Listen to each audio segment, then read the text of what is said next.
Quand j'ai ramassé ce morceau de bois au Maroc, si vous voulez, ce morceau de cèdre en 1968, lors de mon premier voyage, mon voyage amoureux, qui a été vraiment mon choc avec le Maroc, si vous voulez, j'ai dit, en prenant ce morceau de bois,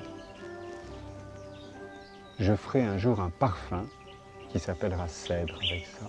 Et c'était un parfum au cèdre, c'est la première ébauche de ce qui devait déclencher cette révolution, si vous voulez, de ce qui a été le retour de la pureté, de l'identification possible d'un matériau en parfumerie.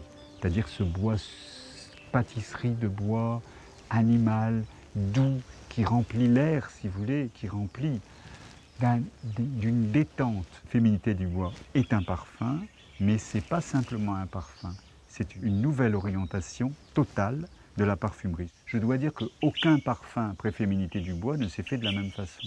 Ça a bouleversé la donne de la parfumerie. Parce qu'un parfum, c'est quoi? C'est un accord de soi-même avec un désaccord, en ce qui me concerne. Mon désaccord est total, pour presque tout. Et je dois trouver l'accord pour le dire, pour accorder mes propres sens et accorder le sens des autres à mes propres sens, à mon désaccord.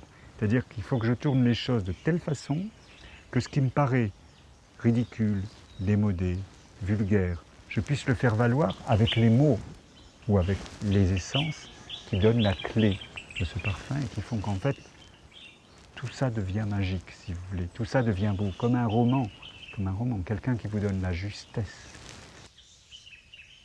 La première fois, si vous voulez, c'était un habillage, c'est-à-dire qu'en fait, il a été maniéré par la première mouture, et que cette fois-ci, il a été déshabillé.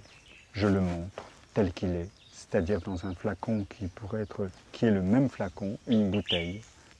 Féminité du bois est devenue Féminité du bois, point. Avec sa couleur, avec son odeur, avec son étiquette, avec sa simplicité qui le représente tel qu'il est. Il n'a plus besoin, si vous voulez, de ce faux semblant. Il est nu. Il est nu dans le flacon, il est tel qu'il est lui-même.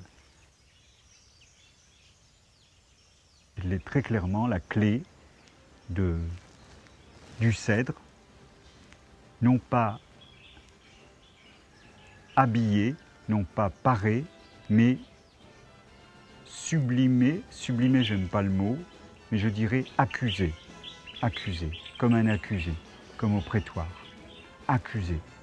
C'est un accusé, Féminité du bois. Je mets le bois en accusation. Et en accusation, je fais de cet accusé, disons que je suis le juge et que je suis amoureux du criminel. Voilà, c'est à peu près ça. C'est ça, une Féminité du bois. C'est un juge amoureux du criminel. C'est moi.